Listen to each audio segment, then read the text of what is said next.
코로나19가 중국을 걸쳐 전 세계로 전염된 지 2년이 됐습니다.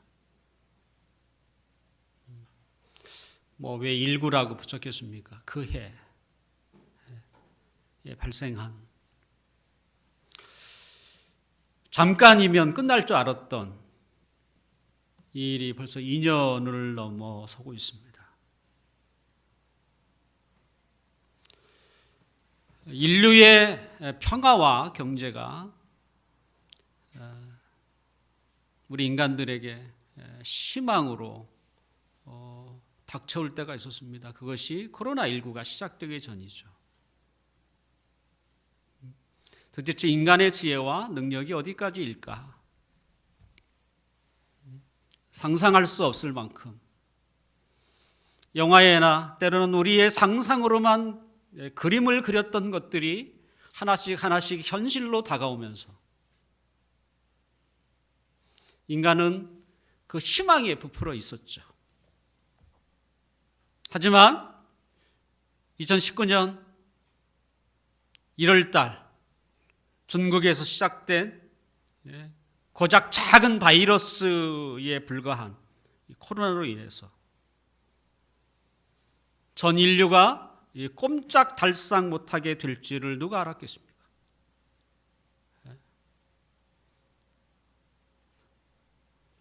그 옛날 세계제 1차 세계대전 그리고 제2차 세계전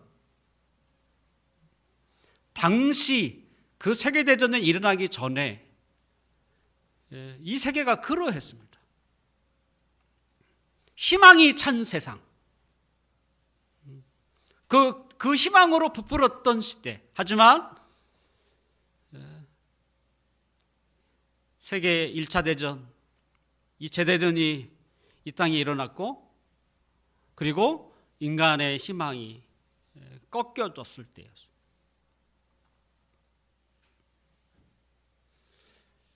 우리가 이러한 역사적 상황들을 살펴보면 하나님을 떠난 인간의 희망이 있을 수 있을까? 그러니까 하나님이 배제된, 하나님이 없는 오직 인간만, 인간의 지혜와 인간의 기술과 인간의 능력이, 그것만 가지고 인류가 희망을 품을 수 있겠는가? 라고 할 때 역사는 아니다라고 우리에게 끊임없이 이야기해 주는 것이죠. 사실 코로나19는 다른 메시지보다도 그것을 우리에게 알려주죠. 너희가 하나님 없이 한번 살아봐. 그게 희망일까? 아니라는 거예요. 그러므로 인간은 하나님 앞에 겸손해야 합니다. 이 땅의 작은 일도 하나님의 허락 없이는 일어날 수가 없는데, 하물며 전 세계적으로 일어나는 일이 어찌 그분의 뜻 없이 일어날 수 있겠습니까? 코로나19는 하나님의 무서운 경고죠. 그리고 이 시대에 대한 심판입니다. 우리는 그걸 부인할 수 없습니다. 더구나 이 코로나가 2년 이상 지속되는 것으로 보아 우리가 세상을 바라보는 것과 하나님께서 세상을 바라보는 시선이 너무 다른 것 같아요. 하나님께서 보시기에는 굉장히 심각한 거인 거예요.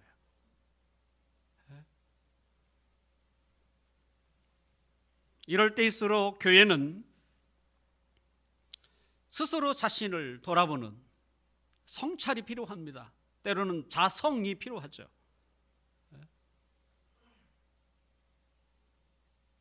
그래서 여기저기 회개 기도도 하고, 하물며 총회 차원에서 회개 운동을 벌이기도 합니다. 분명 회개해야죠. 하지만 그거보다 먼저 도대체 무엇이 잘못됐는지 알고 회개해야 되지 않겠습니까? 그저 큰 소리로 외친다고, 때로는 눈물을 흘린다고 그게 회개입니까? 무엇을 잘못하고 있는지도 모르는데.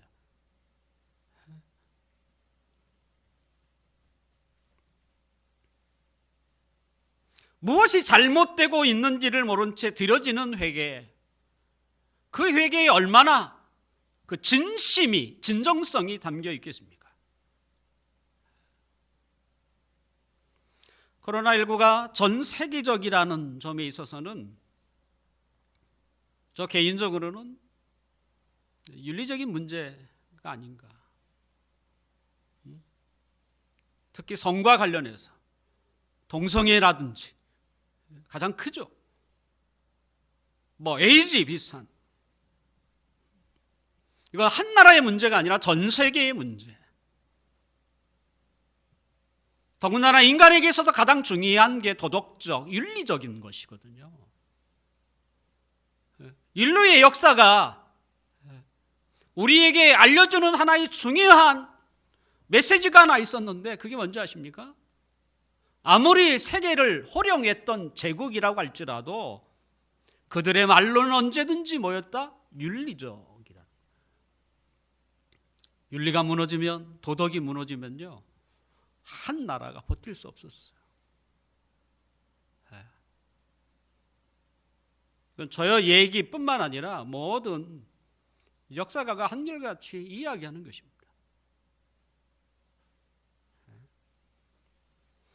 또한 코로나가 국가와 지역에서 일어난 점에 있어서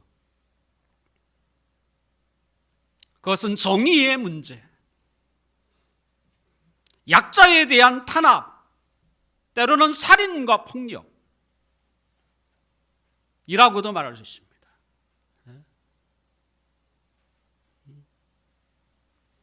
그런데 전 세계와 지역을 통틀어서 우리가 윤리나 정의의 문제를 이야기할 수 있겠지만 저는 가장 중요한 것이 교회의 문제다.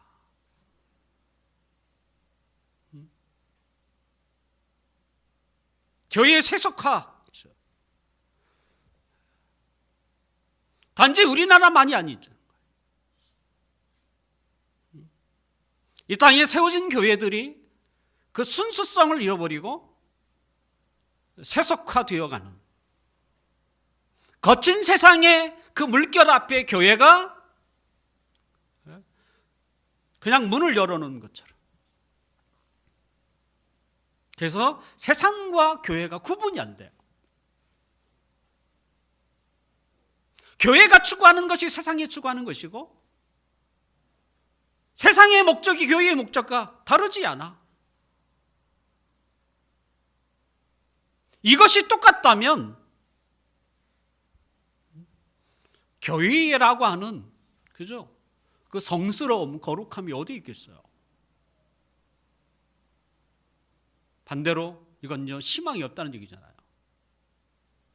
우리가 살고 있는 이 세상이 과연 희망적이진 않잖아요. 전체로 보아든 때로는 개별적으로 보아도, 근데 어디인가가 희망을 줘야 되잖아요. 근데 똑같이 해서는 희망이 되지 않잖아요.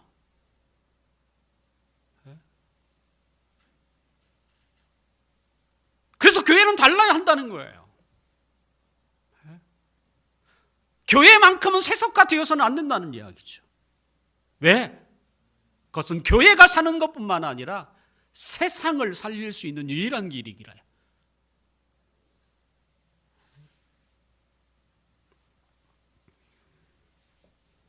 우리는 이런 시대적인 상황 속에서 교회가 무엇인가라고,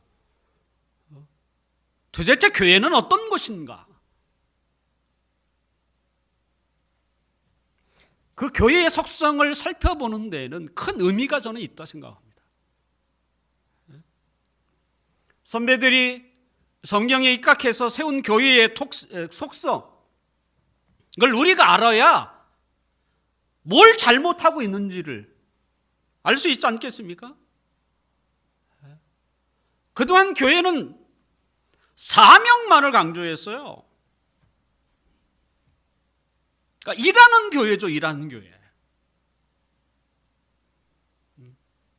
그런 교회가 성장했고 그런 교회가 엄청난 영향력을 끼칠 것처럼, 그러니까 너도 나도 할 것 없이 사명, 전도합시다, 기도합시다, 세상을 변화시킵시다, 끊임없이 그런 구호만 외쳤다는 것이죠. 사명 중요합니다. 하지만 사명만을 강조하면 언제든지 잘못된 길, 그릇된 길로 갈 수 있는 가능성이 많다는 것입니다. 그러므로 교회가 사명을 외치기 전에 그 교회는 정상적인 상태이어야 한다는 거예요. 교회의 그 본질을 가지고 사명을 말해야 한다는 것입니다. 교회의 세속화를 더욱 이렇게 부채질한 게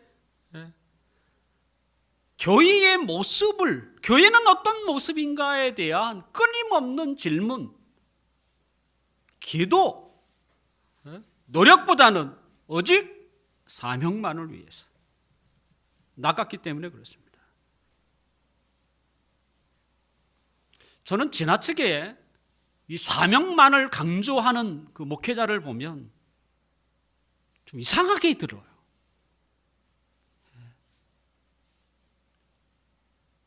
욕심처럼 보인다는 거예요. 그렇게 해서 뭐 할 건데? 라고 하면 개인의 욕심밖에 더 있어요.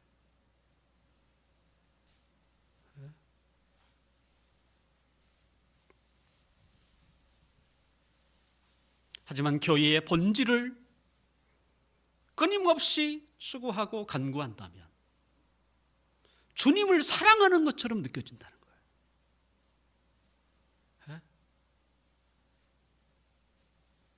분명 우리는 한 가지만을 취할 수는 없습니다. 하지만 교회의 사명보다도 더 중요한 것이 있다면, 아니 우선적인 게 있다면 그것은 교회의 본질이에요. 교회의 속성입니다.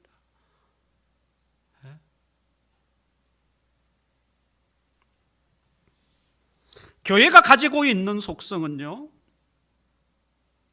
억지로 만들어지는 게 아니에요. 그건 너무나 자연스럽게, 때로는 본능적으로 요구되는 것입니다.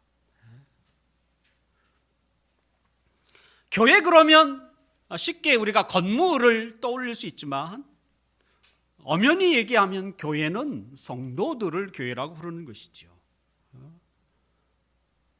그 성도들이 주님과 생명으로 연결되어 있죠. 예수 그리스도 통해서 성도가 됐고 또 예수님을 버리는 게 아니잖아요. 예수님과 끊임없이 관계, 유기적인 관계를 통해서, 이 생명적 관계를 통해서 계속 지속해 가는 곳이 바로 교회 아닙니까? 그래서 예수님의 그 생명이 그리스도의 몸이라고 하는 그 교회를 이루고 있는 지체들을 통해서 자연스럽게 나타나는 것이죠. 그래서 성경은 혹시 교회가 굳이 할 일이 있을 수 있지만 거기에도 우선순위가 있다. 구제의 1순위는 세상이 아닙니다. 교인들 중에. 그게 1순위예요. 성경은 그걸 이야기해요.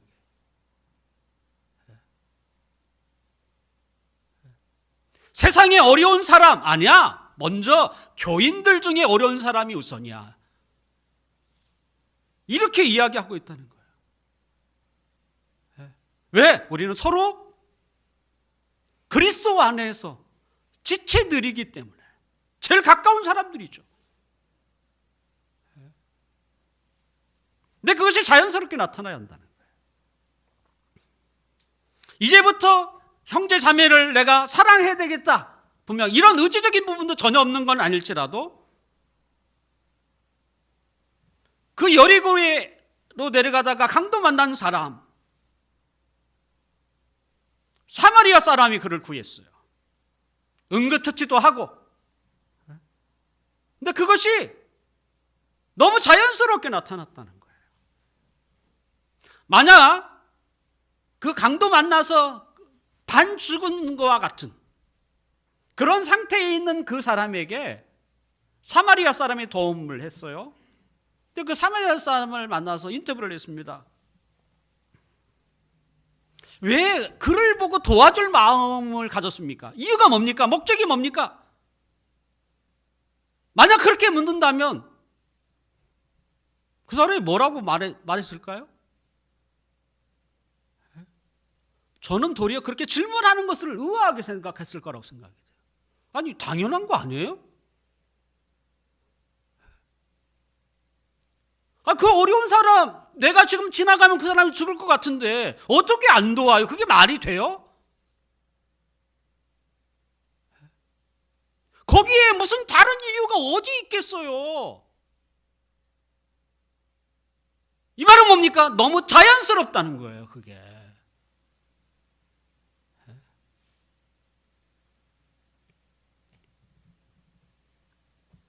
우리는 그렇게 자연스러움 거해야 한다는 거죠.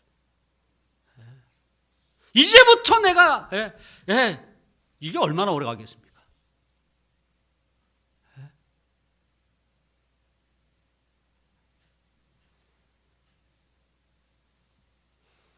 사랑은 자연스러워야 사랑의 본질에 가까운 것입니다.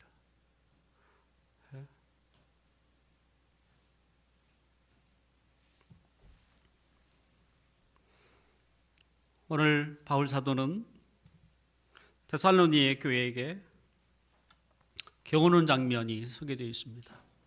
그 교훈에 대한 내용은 그들을 향한 하나님의 뜻이 무엇인지를 밝히는 거였습니다. 하나님의 뜻. 그것은 데살로니가라고 하는 그 지역적인, 그리고 지역 안에 세워져 있는 그 교회가 가지고 있는 사이의 분위기와 관련이 돼 있었어요. 데살로니가는 항구 도시입니다. 또 마케도냐라고 하는 그 지역의 중심 도시이기도 했습니다. 그러니 얼마나 많은 사람들이 오고 갔겠습니까? 그러니까 소통이 많은 것이죠. 더군다나 항구이기 때문에 새로운 문화들이 제일 먼저 접하는 곳 아닙니까? 낯선 사람이 자주 방문하는 것. 근데 사람만 들어오는 게 아니잖아요. 그들이 가지고 있는 문화가 들어오잖아요. 새로운 문화만 들어옵니까? 그들이 가지고 있는 부끄러운 것도 다 들어오죠. 모나고 부족한 것도 들어오는 것이죠. 함께 들어오는 것입니다. 근데 사람은 혼자 가는 게 아니에요. 그의 생각이 들어오고 그의 마음이 들어오고 그의 그 생활이 같이 가는 것이지.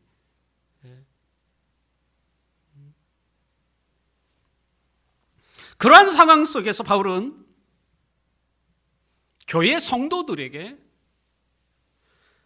하나님을 기쁘시게 하는 삶에 대해서 그들을 가르쳤습니다. 너희가 이런 상황 속에서, 이런 분위기 속에서 하나님을 기쁘시게 하는 것이 무엇인가?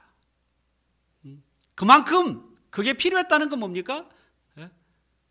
데살로니가라고 하는 그 지역 자체가 그죠? 가장 하나님을 기쁘시게 하는 것이 가장 중요할 만큼 굉장히 혼란스러웠다는 것이고, 또 순결하지 못했다는 것이고, 그 분위기가 그렇다는 것이죠.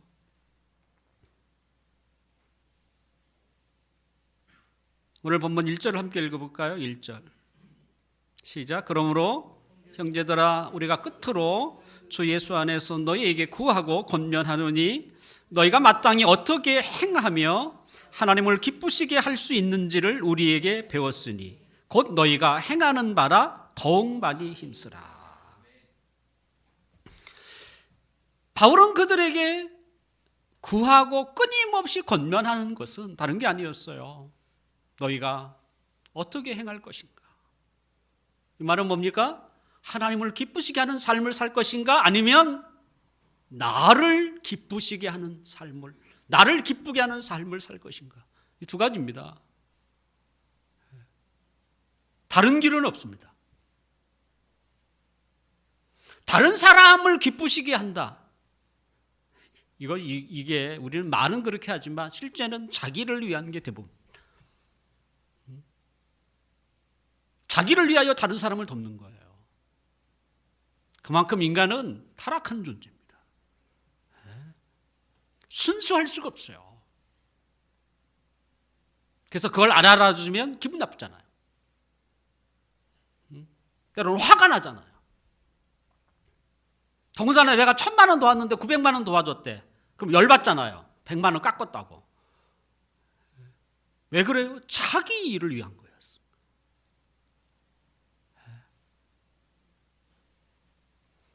그래서 이 세상의 삶은 하나님을 위할 것인가 나를 위할 것인가 둘 중에 하나예요, 사실은.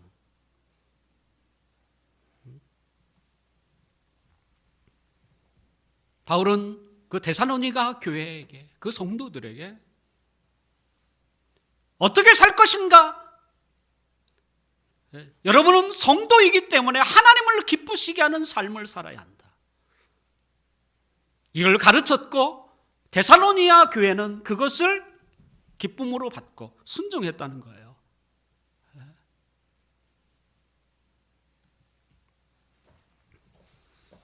그리고 바울은 그 데살로니가를 떠나서 데살로니가 그 교회의 소식을 들을 때마다 너무 기뻤어요. 왜냐하면 그들이 그렇게 행하려고 많이 애쓰고 있다는 것을 들었거든요.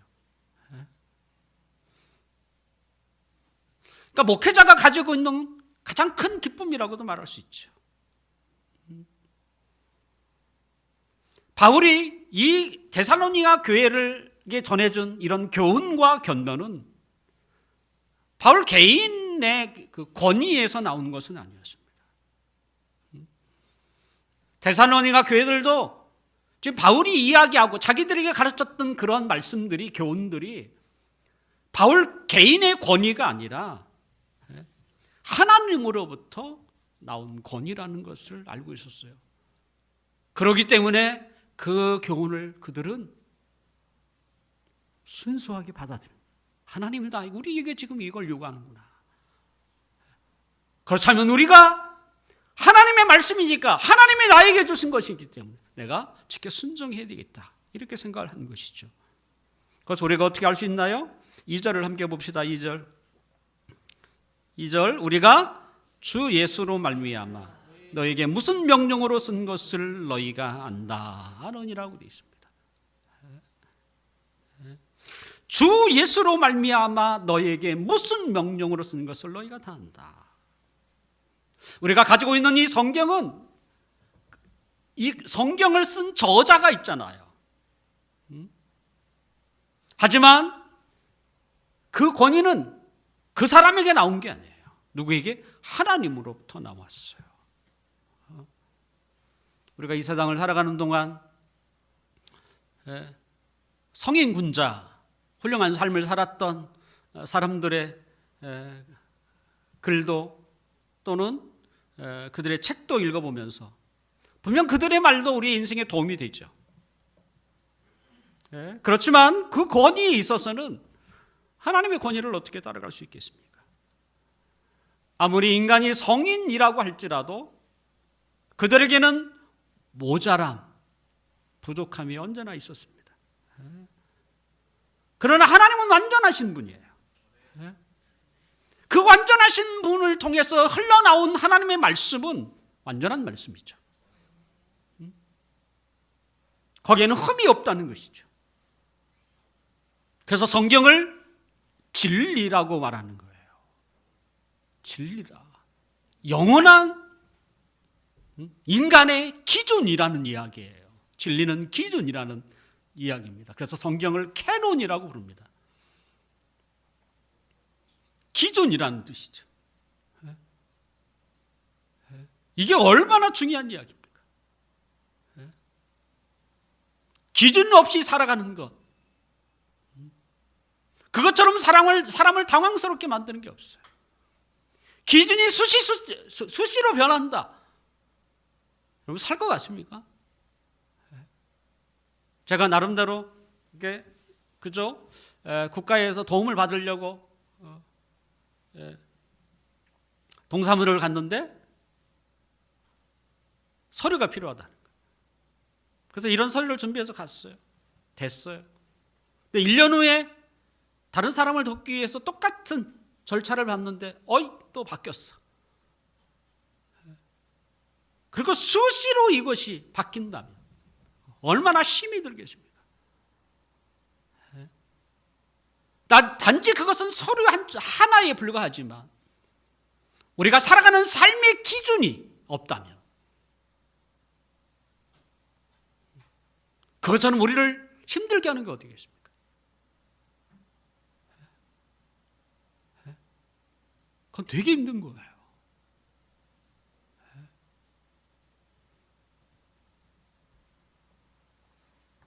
하나님의 말씀 우리가 살아가는 데 있어서 영원한 기준입니다. 이 세상은 절대 기준을 이야기하지 않습니다. 그래서 이 세상에서 사라진 단어가 뭔지 아십니까? 진리라는 단어예요. 진리라는 단어 자체가 점점 사라지고 있어요.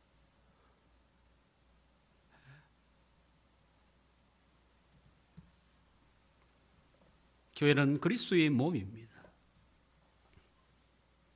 그리스도의 몸이라는 뜻이 뭡니까? 그리스도의 성품을 가장 때로는 가장 가까이 서는 교회라면 가장 이상적인 교회라는 거잖아요. 그리스도의 몸이잖아요. 그러면 그리스도를 가장 많이 드러내야 한다는 얘기잖아요.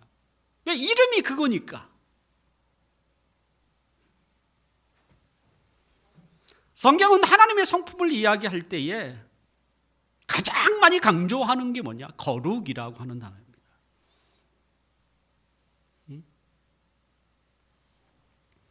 또한 성경은 우리가 살아가는 삶의 동기를 이야기할 때 언제나 그리스도인이라면 이유가 뭡니까? 하나님과 관련되어 있어요. 너희는 서로 그죠? 다른 사람을 긍휼히 여겨라. 왜요? 하나님이 긍휼하신 분이기 때문에. 이런 거예요. 이유가 다 어디에 있어요? 하나님께 있어요. 긍휼이 좋은 거기 때문에 이런 식이 아니에요.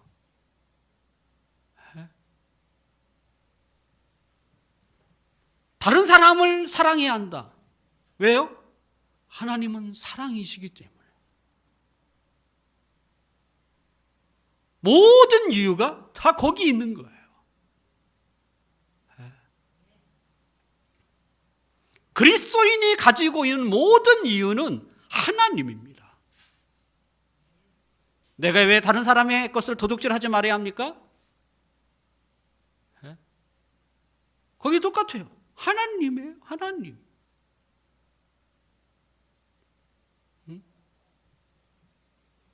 하나님이 나의 것, 그 사람의 것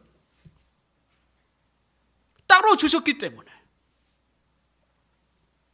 그래서 성경에는 너무 재밌게도 자식이라고 해서 부모의 재산을 도둑질하지 말라. 그건 가증하다 이렇게 돼 있어요. 하물며 부모의 재산마저도 구별해 놓고 있어요. 자식이 마음대로 할 수 있는 게 아니라는 거예요.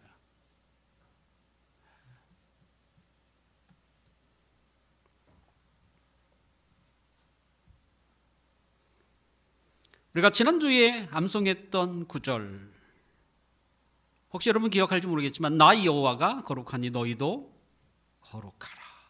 이게 원칙입니다. 하나님의 성품에 가까이 가는 것이 성화입니다.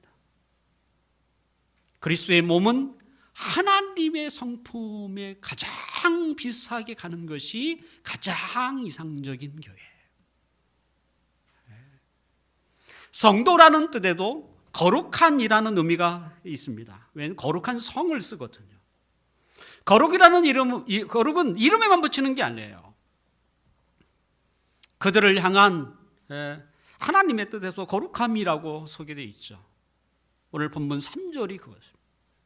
3절 한번 읽어볼까요? 상반절 시작. 하나님의 뜻은 이것이니 너희의 거룩함이라. 하나님의 뜻, 우리에게 하나님이 바라는 게 뭐냐? 하나님이 기뻐하시는 게 뭐냐? 거룩이라는 거예요.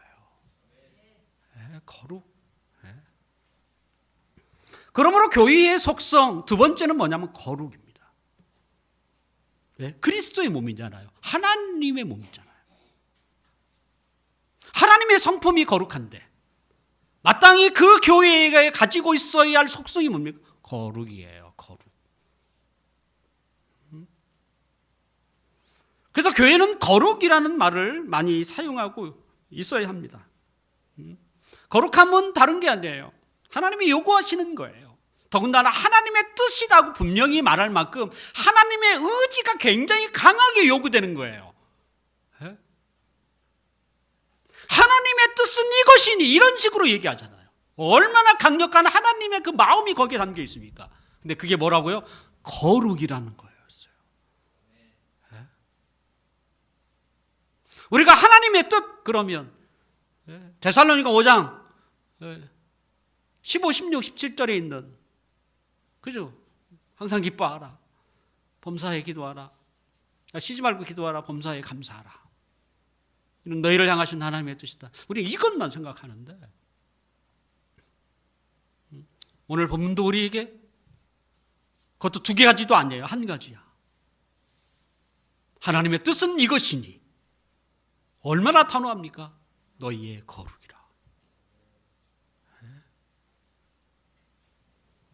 그러므로 거룩은 교회의 속성이라고 할 수밖에 없는 것이죠.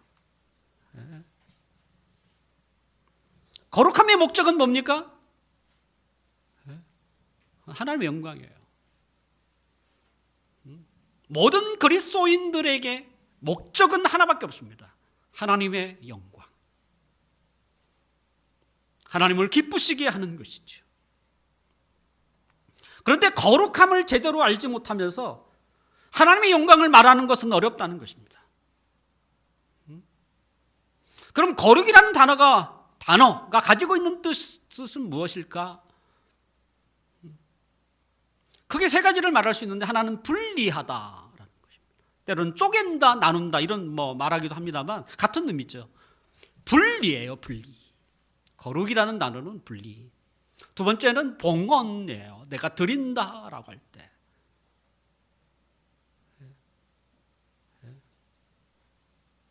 그러니까 내가 드리는 것, 봉헌하다. 세 번째가 성결이라는 뜻입니다.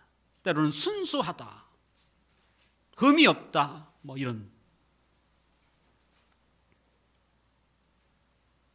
그런데 이 거룩이라는 단어는 언제나 성경에 보면 언제나 하나님과 관련되어 있다는 얘기예요. 성경에서 거룩이라는 단어는 언제나 뭐예요? 하나님과 관련되어 나온다는 거예요. 그 말은 그분이 기뻐하신다는 거예요.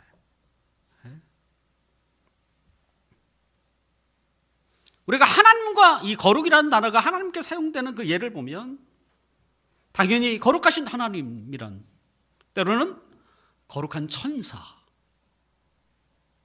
또 거룩한 사람, 때로는 물건을 거룩한 물건으로 이야기합니다. 이거 거룩한 재물이니, 때로는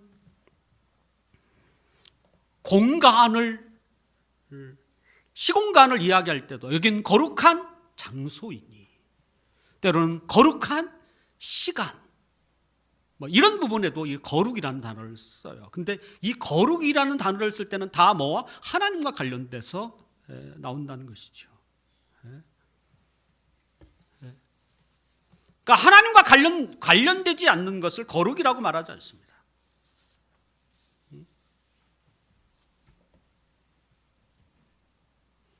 특별히 그 인격을 가진 하나님, 천사, 그 사람.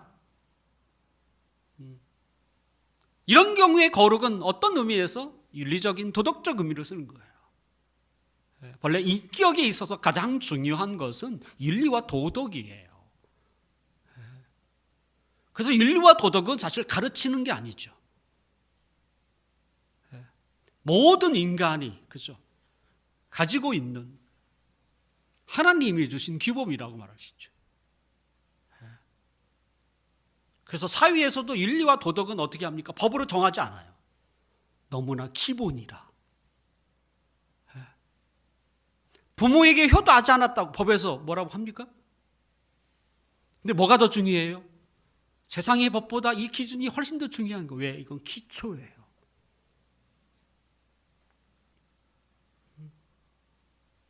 이 기초가 무너지면 우리는 그를 사람인가 아닌가를 의심한다는 거예요. 근데 법을 지키지 않는 거에 대해서는 그렇게 생각하지는 않아요.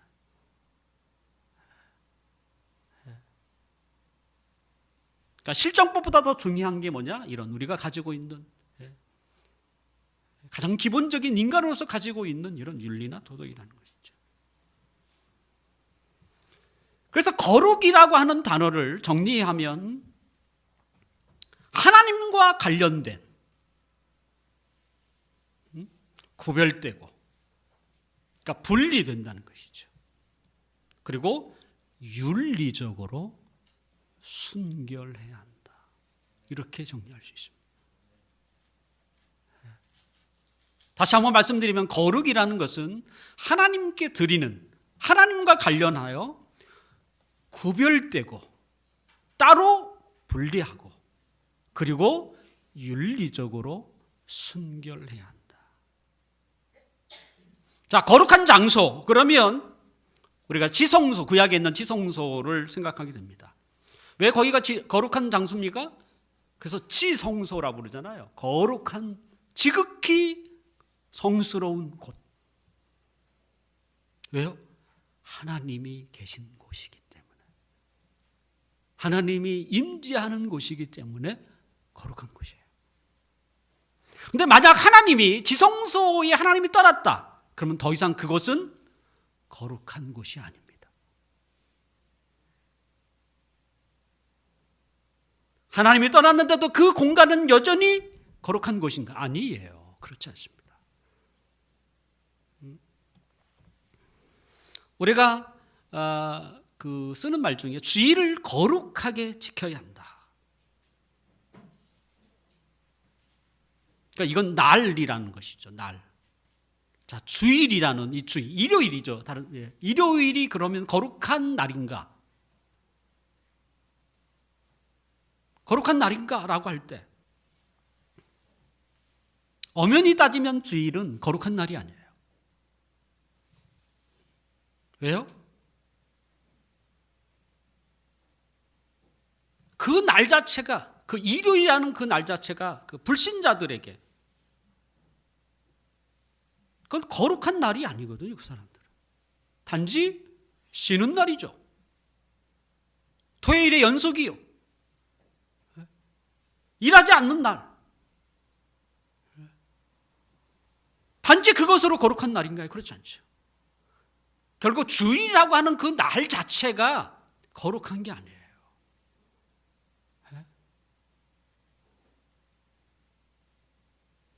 어떻게 보면 그 날을 그렇죠. 거룩하게 보내는 사람에 따라 거룩한 날이 되고 때로는 되지 않는 거예요. 날 자체가 일요일이라는 일요일 자체가 거룩한 게 아닌 거예요.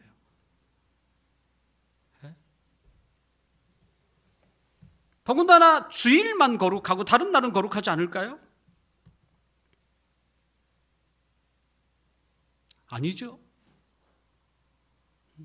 우리는 거룩한 날로 하나님 앞에 드릴 수 있죠. 어디 그것뿐이니까 직분도 그럽니다. 본래 거룩한 직분이라는 것은 없습니다. 하지만 거룩한 직분이라고 우리가 말할 때는 직분을 받은 사람이 도덕적으로 거룩하게 살 때에 그 직분이 거룩한 직분이 되는 거예요. 자, 교회에서 목사, 장로, 권사 그 직분이 거룩해요? 직분 자체가 거룩한 게 아니에요.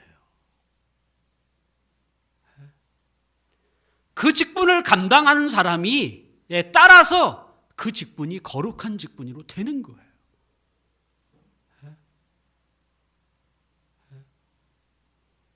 일명 우리의 상식에도 맞지 않는, 하물며 그분이 목사님이고 그분이 장로님인데 도대체, 그죠? 우리가 그분에게 하나님 말씀을 비춰서라도 살펴봐도 도대체 그 기준에 못 미치는 사람에게, 그런 사람이 있다면 그를 그 목사직이나 장로직을 거룩한 직분으로 생각할 수 있겠습니까? 그렇게 되는 게 아니에요.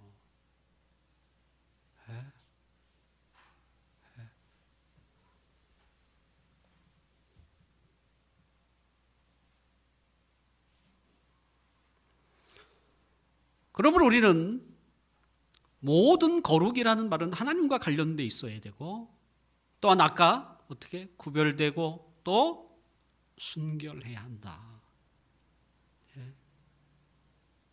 그것이 받침이 안 되면 거룩해질 수 없다 라고 말할 수 있는 것이죠. 교회는 그리스도의 몸입니다. 그리스도는 거룩한 분이에요. 하나님이시거든요. 그러려면 그 교회가 주님의 그 성품인 거룩함, 교회가 되어야 하죠. 그러려면 그 분위기가, 또 그와 같은 사람들이 다수가 일어날 때요. 왜냐하면 100%가 되는 게 아니에요. 될 수가 없어요. 왜냐하면 교회 안에도 여전히 불신자가 있으니까요. 아직 믿음이 없는 사람이 있으니까요. 100%는 불가능합니다. 하지만 많은 사람이 거룩해져야 하는 거예요. 그런 분위기가 될 때 그 교회는 거룩한 교회로 점점 더 나아가는 것이죠. 그러면 그 교회를 이루고 있는 그 성도들, 그리스도의 몸의 지체로서의 그 성도들은 어떻게 할 것인가? 단지 교회의 그 숫자 안에서 많은 사람이 그렇게 거룩해지면 다 되는가? 라고 할 때 우리가 그렇게밖에 말을 하면 안 되죠. 왜냐하면 그 한 사람 한 사람이 어떻게 해요? 거룩해져야 하는 거예요. 단지 주일만 와서 거룩하게 행동을 했다고 해서 거룩해지는 게 아니잖아요. 우리에게 교회 생활은요, 일주일 전체의 삶에서 보면 얼마나 될까요? 10%에 불과합니다.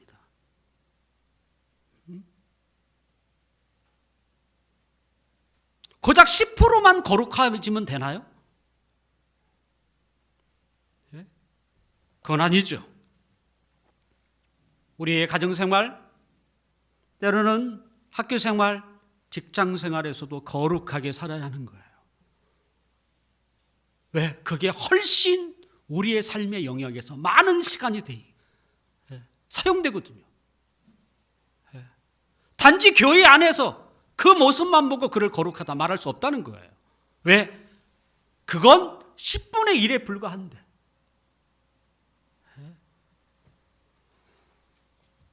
그렇다면 우리가 우리의 일상에서 거룩한 삶을 살려면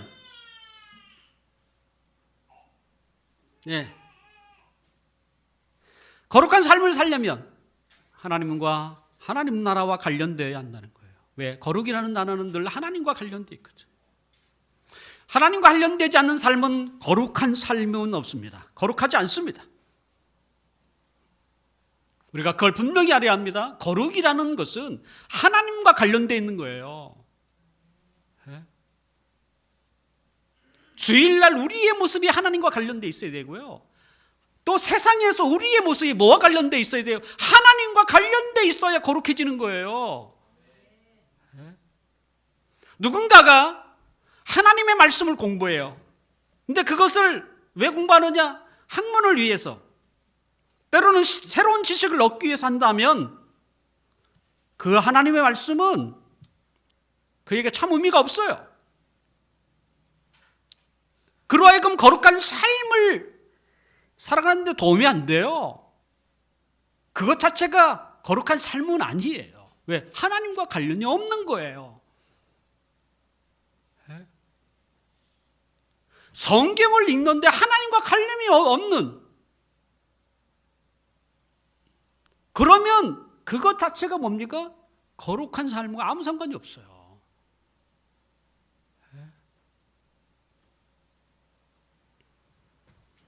하물며 장사를 하거나 회사를 경영하고 할 때도 당신은 왜 일을 합니까? 왜 장사합니까? 왜 회사를 운영하십니까? 라고 한다면, 저도 먹고 살아야 하잖아요 라고 한다면 그건 하나님과 무관한 일입니다.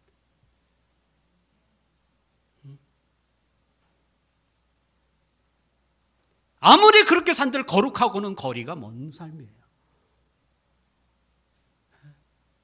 왜? 하나님이 없잖아요. 하나님이 없는, 관련되지 않는 것은요, 거룩하고 거리가 먼 거예요.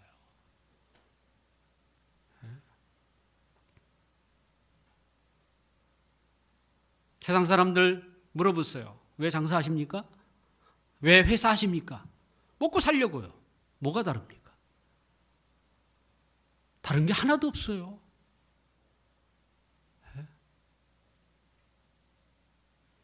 우리가 하나님의 뜻을 구체적으로 하는 것도 필요하지만 잘 모를 때는 쉽게 하는 방법이 있죠. 세상하고 비교하는 거예요. 똑같으면 아닌 거예요.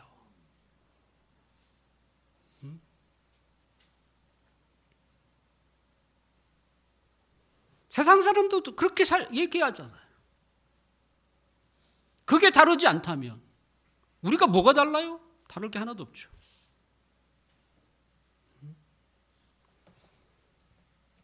우리는 먹고 살려고라고 하는 이런 말을 하지 말고 아예 생각부터 바꿔야 돼요.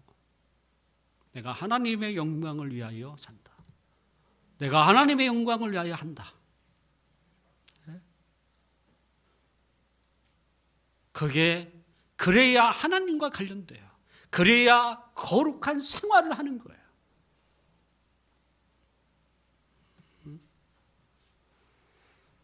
그렇게 시작을 하면, 그런 마음을 가지고 하면 때로는 이익이 덜 남을 수 있어요. 왜? 다르잖아요. 이게 하나님의 영광을 위한 것인가? 내가 지금 그 목적으로 하고 살고 있는데,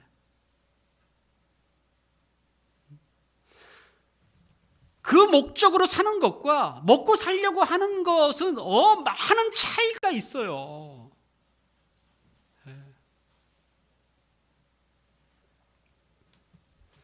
우리가 하나님의 영광을 위하여 산다고 할 때는 때로는 위험도 감수해야 합니다. 왜? 하나님의 영광을 위하여 살아가는 목적이니까. 우리가 그렇게 살 때에 언젠가 하나님 앞에 서게 되면 하나님 우리를 인정해 주시는 것이죠. 우리가 주일만 잘 지키면 된다 그러면 아예 그거부터가 잘못된 것입니다. 나라고 하는 존재는요, 어떤 특정한 시간만을 가지고 평가할 수 있는 게 아니에요. 월요일서부터 토요일 날까지 거룩하고는 거리가 먼 생활을 하고 주일만 거룩해진다고 해서 그게 거룩해집니까? 거룩해질 수 없습니다.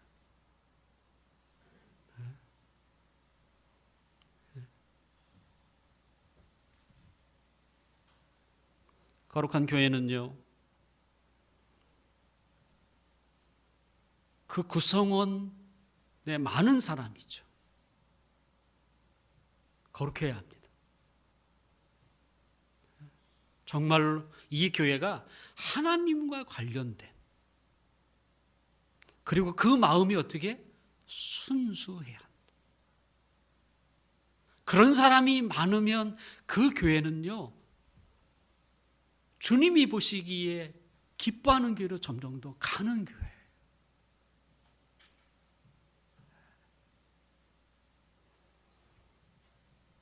또한 이게 끝이 아니잖아요.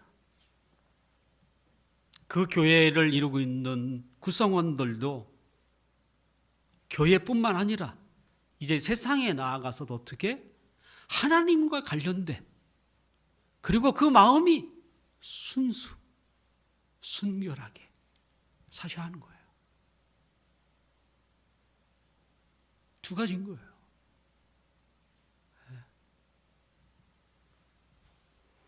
그렇지 않고서는 그 교회는 거룩한 교회가 될 수 없습니다. 미달입니다. 미달. 거룩한 삶이 없이 아무리 화려하고 거대한 위엄을 가졌다고 할지라도 그건 뭐예요? 껍데기입니다. 그게 종교예요. 종교입니다. 종교. 그 화려하고 황금색으로 이렇게 아주 멋지게 지어 있는 그 멋진 절들이 있잖아요.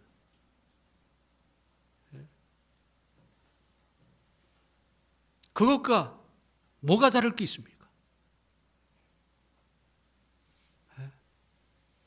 교회는 종교가 되면 안 돼요. 순수성을 잃어버리는 거잖아요. 목적을 잃어버리는 거잖아요. 종교는 신의 이름을 부를 뿐 신을 위하여 존재하는 데가 아니에요. 신의 이름을 사용해서 자기가 살고자 하는 거예요. 그게 종교예요. 신의 이름을 부르니까 종교라고 부르는 거예요.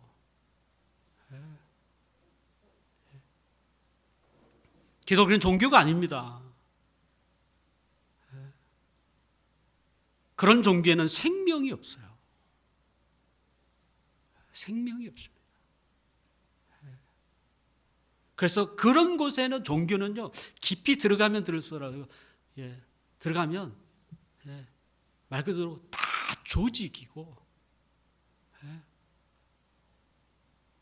그러니까 겉에서 보기에는 멋지게 보이는데 막상 들어가서 하쳐봤더니 여기 완전히 뭐 썩은 냄새가 진동하는 거죠.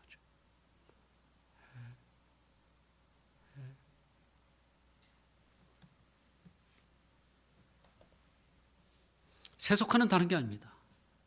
교회가 종교화가 되는 거예요.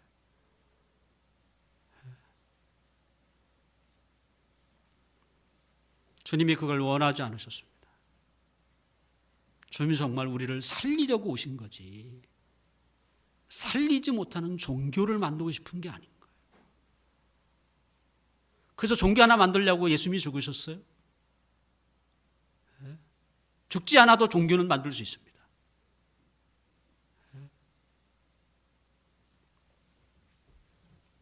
사랑하는 성도 여러분,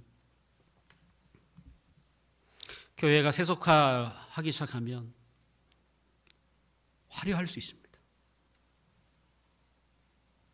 하지만 속은 비어있는 쭉정이와 같습니다. 정상에서 벗어난 교회가 하나님을 위해서 무슨 일을 할 수 있겠어요?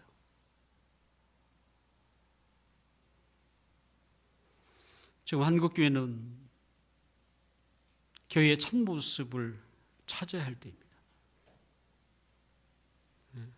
이런 큰 시련 앞에서도 자신을 제대로 볼 수 없다면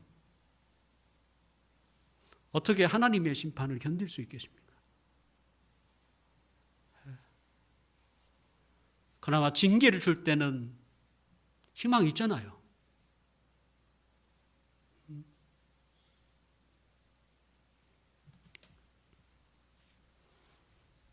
기회죠.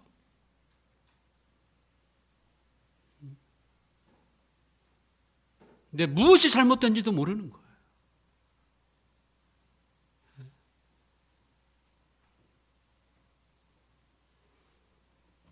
우리는 끊임없이 자기를 돌아봐야 합니다. 주의 말씀을 통해서. 그래서 내가 뭐가 잘못되어 있는가를 끊임없이 점검하셔서 어디 나뿐이겠습니까? 우리가 몸담고 있는 이 교회가 제대로 가고 있는가? 생명의 길을 걸어가도록 거룩한 교회라는 그 교회의 모습을 잘 유지하며 지켜내도록,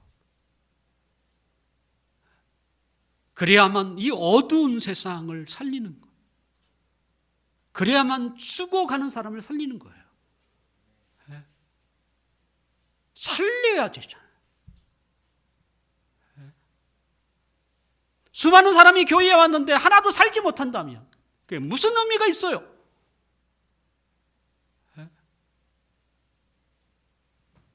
차라리 한 명이 오더라도 그 사람을 살리는 교회가 돼야죠. 그러려면 우리가 달라져야 하는 거예요. 거룩해져야 하는 거예요. 이제는 진짜 하나님을 위하여 사셔야 하는 거야.